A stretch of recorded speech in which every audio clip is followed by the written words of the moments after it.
Hello my dear students, Gayatri Vidya Mandir Uchch माध्यमिक विद्यालय सांचौर जिला जालौर की ऑनलाइन क्लासेस में आप सभी का एक बार फिर से स्वागत है। प्रिय विद्यार्थियों, मैं अनिल कुमार सोनी, कक्षा 8 विषय गणित अध्याय 6 वर्ग और वर्गमूल प्रश्न 6.3 का सवाल नंबर 7 से आज आपको हल कराऊंगा। विद्यार्थियों, मैं आपको फिर कहना चाहूंगा कि यदि आपने हमारे YouTube चैनल को अभी तक सब्सक्राइब नहीं किया है तो सब्सक्राइब जरूर कीजिए, जिससे आने वाले नए वीडियोस का नोटिफिकेशन आपको समय समय पर प्राप्त होता है। देखो बच्चों, क्वेश्चन नंबर 6 में क्या लिखा है। एक विद्यालय में कक्षा 8 के सभी विद्यार्थियों ने प्रधानमंत्री राष्ट्रीय राहत कोष में 2401 रुपए दान में दिए। प्रत्येक विद्यार्थी ने उतने ही रुपए दान में दिए जितने कक्षा में विद्यार्थी थे। कक्षा के विद्यार्थियों की संख्या ज्ञात कीजिए। तो देखो, कक्षा के विद्यार्थियों की संख्या ज्ञात करनी है तो हम लिखेंगे माना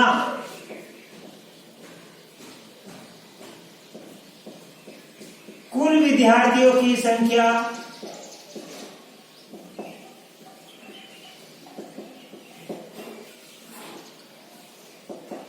बराबर x। अब जितने विद्यार्थी हैं तो प्रत्येक विद्यार्थी जितने विद्यार्थियों की संख्या है उतने ही रुपए दान कर रहे हैं, इसलिए प्रत्येक विद्यार्थी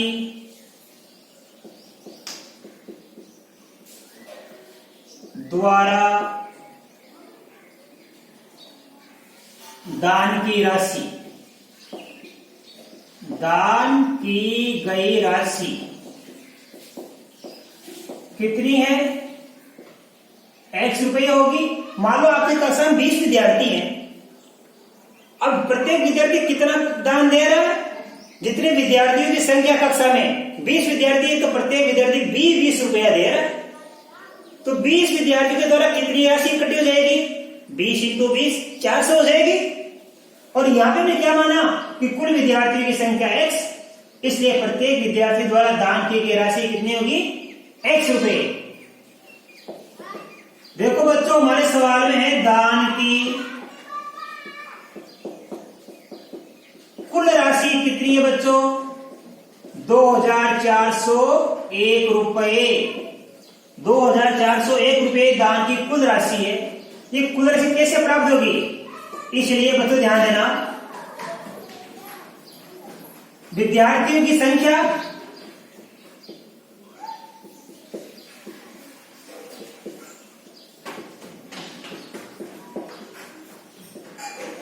गुणा कर देंगे प्रत्येक विद्यार्थी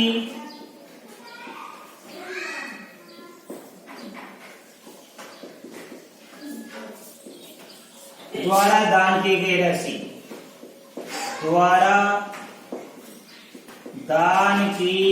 राशि। देखो बच्चों, कुल विद्यार्थियों की संख्या का यदि हम गुणा कर देंगे प्रत्येक विद्यार्थी द्वारा दान की गई राशि से तो क्या प्राप्त हो जाएगा? दान की कुल राशि प्राप्त हो जाएगी। दान की क्या प्राप्त हो जाएगी? कुल राशि प्राप्त हो जाएगी हमको। इसलिए देखो, विद्यार्थियों की संख्या कितनी है हमारे पास? x है।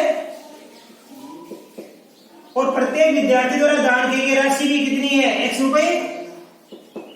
तो कुल राशि कितनी बन जाएगी सामने? कुल राशि बन जाएगी 2401। राइट। अब देखो बच्चों, हम क्या करेंगे? 2401 का करेंगे अभाज्य गुणनखंड। क्या करेंगे अपन? अभाज्य गुणनखंड करेंगे हम। तो ध्यान देना, ये 2401 है, इसका हम करेंगे अभाज्य गुणनखंड। मान लो इसे विषम संख्या है तो 3 का भाग देके देखेंगे, 3 का भाग जाता ही नहीं है। तो 5 का भाग देखेंगे भाज्य संख्या का, उसका भी नहीं जाता है। 7 का भाग देके देखना, 7 ये 21 बच गए 3, 7 चौक 28 बच गए 2, 7 ये 21। फिर 7 का भाग देगा, 7 चौक 28, 7 नंबर 63। फिर 7 का भाग 7 बार जाएगा, फिर 7 का भाग 1 बार देंगे। तो देखो बच्चों, ये x इंटू एक्स। अब 2401 का क्या करेंगे? अभाज्य गुणनखंड। तो क्या आ गया? 7 गुणा 7 गुणा 7 गुणा 7, ये 2401 का भाज्य गुणन हमने कर दिया। अब हमें क्या क्या करना है, इनका वर्गमूल क्या करना है। तो क्या करेंगे बच्चों, देखो यहां भी वर्गमूल का चिन्ह लगा देना और यहां भी वर्गमूल का चिन्ह लगा देना, यहां भी वर्गमूल का चिन्ह लगा देना और यहां भी वर्गमूल का चिन्ह लगा देना। तो x इंटू एक्स ये रहा। इधर क्या देखो बच्चों, ध्यान देना आप, अब यहां पे इनका भी वर्गमूल क्या करेंगे अपन, ध्यान देना। अब हम वर्गमूल क्या करेंगे, देखो ये जोड़ा बन गया तो वर्गमूल कितना बनेगा, इस वर्गमूल के चिन्ह को हटा दो, ये पेड़ बन गया। तो x इंटू एक्स का वर्गमूल आएगा x। इधर इसका के पर वर्गमूल क्या करेंगे, तो ये 7 का पेड़ बन गया तो लिखेंगे 7। फिर ये 7 का पेड़ बन गया, देखो यहाँ 7 का बन गया, यहाँ 7 का बन गया, यह x का बन गया। तो यहां से बाहर निकालेंगे x, इसका वर्गमूल आ गया x, इसका वर्गमूल आएगा 7, इसका वर्गमूल आएगा फिर 7। इसलिए x बराबर कितना आएगा, 7 गुणा 7 49। तो x हमने क्या माना, विद्यार्थी की कुल संख्या। इसलिए कक्षा में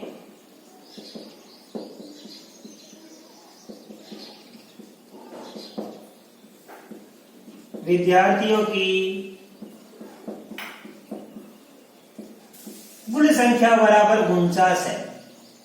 अर्थात कक्षा में कुल विद्यार्थी 49 है तो प्रत्येक विद्यार्थी कितनी राशि दान करेगा, 49 रुपए ही दान करेगा। क्योंकि सवाल में क्या लिखा है कि कक्षा में कुल जितने विद्यार्थी हैं उस संख्या के अनुसार ही प्रत्येक विद्यार्थी दान करता है। जितनी कक्षा में विद्यार्थी है उतनी राशि प्रत्येक विद्यार्थी दान करता है। तो कक्षा में विद्यार्थियों की संख्या बच्चों कितनी है, 49 है। आप इसका स्क्रीनशॉट लो, मैं आपको सवाल नंबर 8 सिखाऊंगा।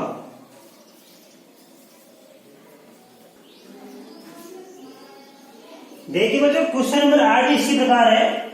एक बाग में 2025 पौधे इस प्रकार लगाए जाने हैं। देखो बच्चों, कुल पौधों की संख्या,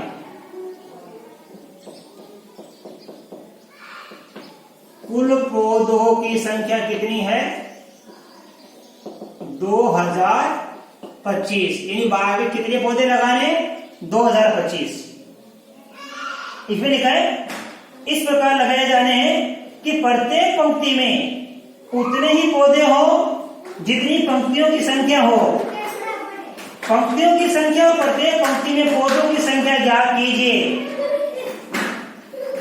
तो लिखेंगे माना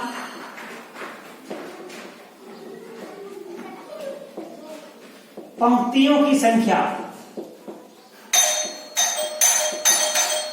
माना पंक्तियों की संख्या में क्या मानी, x मानी।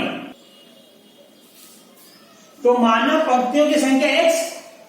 अब प्रत्येक पंक्ति में कितने पौधे लगेंगे, जितनी पंक्तियों की संख्या है। इसलिए प्रत्येक पंक्ति में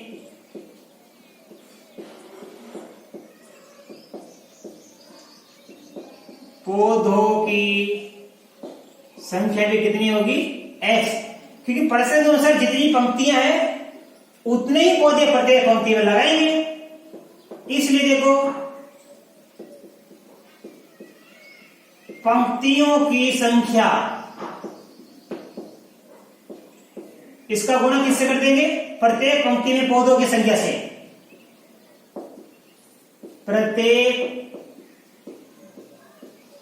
पंक्ति में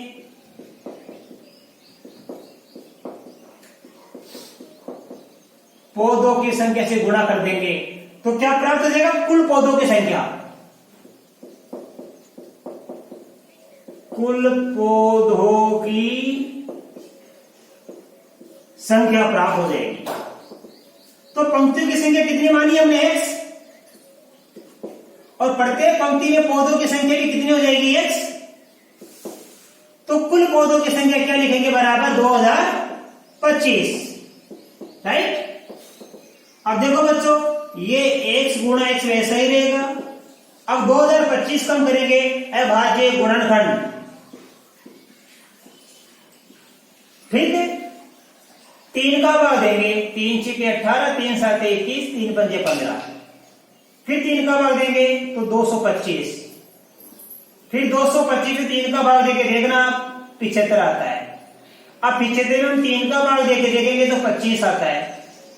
25 में 5 का भाग जाएगा तो 5 बार जाएगा, फिर 5 में 5 का भाग 1 बार जाएगा। तो ये 2025 का अभाज्य गुणनखंड हो गया।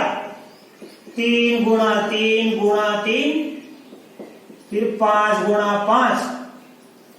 ठीक है, अब हम क्या क्या करेंगे, इनका वर्गमूल। इसलिए दोनों ओर वर्गमूल लेने पर,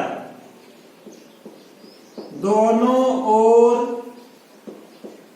अब क्या लेंगे, हम वर्गमूल लेंगे इनका।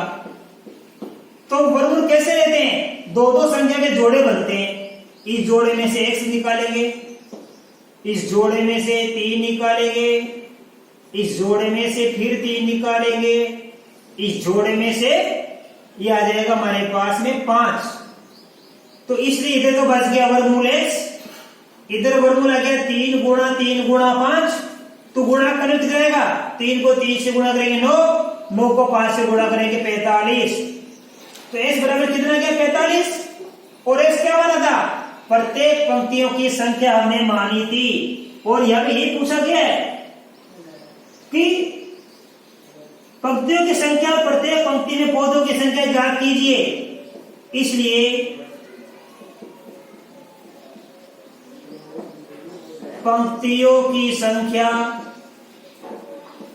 व प्रत्येक पंक्ति में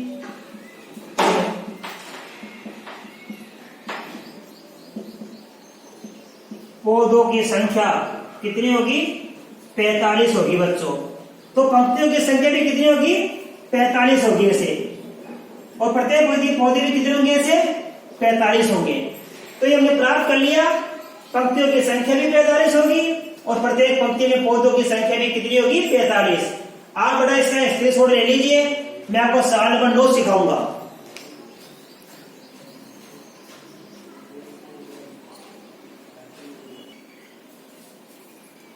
देखिए बच्चों, क्वेश्चन नंबर 9, वह सबसे छोटी वर्ग संख्या ज्ञात कीजिए जो 4, 9, 10 प्रत्येक से विभाजित हो।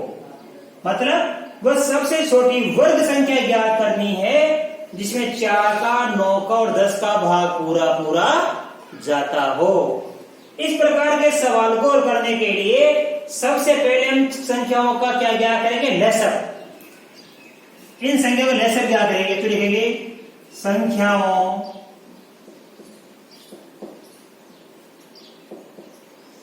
चार, 9, 10 का लसब लेने पर। अब हम लसब लेंगे। देखो बच्चों, हमने आपको सिखाया था कैसे लेते हैं, 4, 9, 10 इनका हम लसब लेंगे। अब भाज्य संख्या को भाग देते जाएंगे।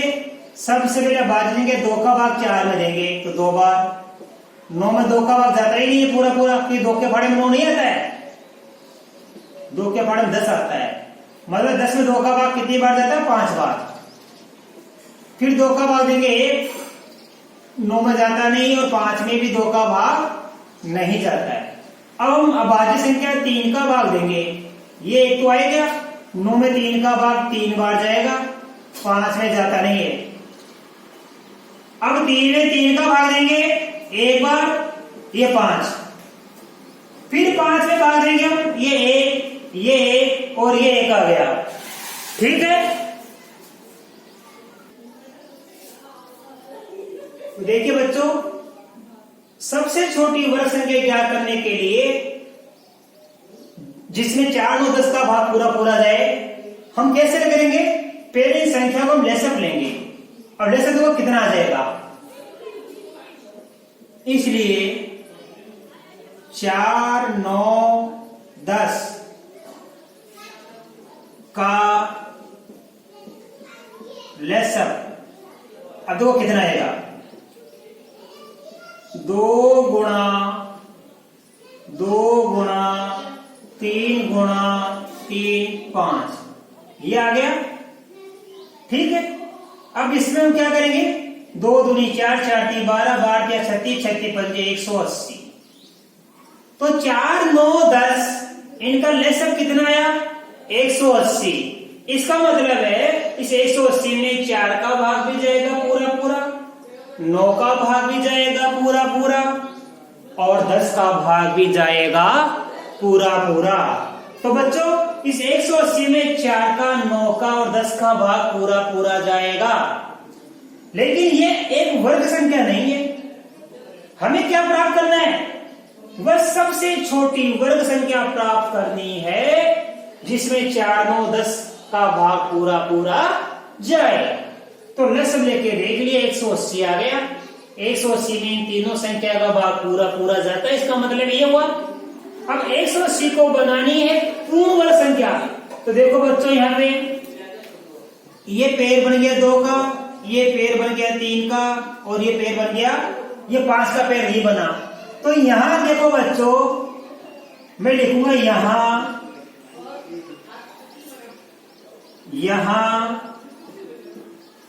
2 व 3 का पूर्ण जोड़ा बनता है, लेकिन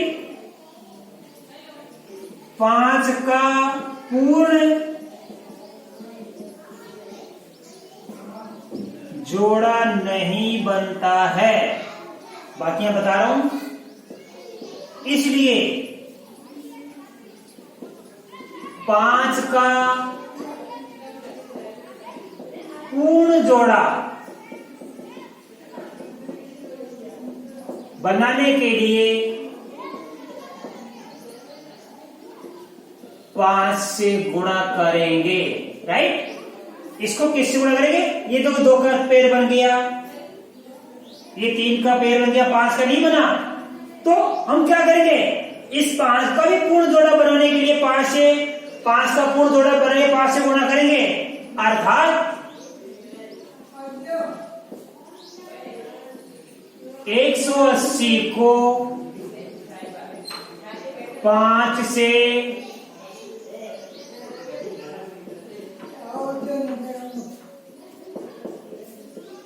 गुणा करने पर एक पूर्ण वर्ग संख्या प्राप्त होगी। कौन सी होगी? 180 को 5 से गुणा करेंगे तो कितना प्राप्त होता है? 900। इसका मतलब ये हुआ, अर्थात 180 को 5 से गुणा करने एक पूर्ण वर्ग संख्या प्राप्त होगी 900, जिसने या जो कि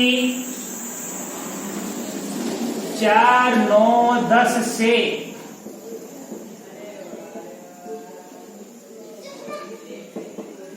विभाजित होती है। अर्थात वह सबसे छोटी वर्ग संख्या कौन सी होगी? 900 होगी, जो 4, 9, 10 से पूर्णतया विभाजित होगी। तो बच्चों ये सवाल आपको सिखा दिया। इसी प्रकार आप क्वेश्चन नंबर 10 ये मैंने आपको होमवर्क में दिया। ये क्वेश्चन नंबर 10 आप स्वयं इसी प्रकार लसब लेके देखना, फिर जिसका जोड़ा नहीं बना उसी से गुणा करके देख लेना, तो आपको पूर्ण वर्ग संख्या प्राप्त हो जाएगी। तो बच्चों मैं आशा कर सकता हूं आज बताए गए सारे सवाल आपके बड़ी अच्छी तरीके से समझ में आए होंगे। आप इन सभी सवालों को अपनी नोटबुक को उतारना, इन सवालों को अच्छी तरह लर्न करना, और इसी के साथ आपकी बच्चों ये मेरे क्वेश्चन नंबर 10 होमवर्क में दिया है, ये आप स्वयं करना। अब इसके बाद ये प्रश्न 6.4 मैं आपको कल नए वीडियो में आपको सिखाऊंगा। बच्चों तब तक के लिए आप सभी को धन्यवाद।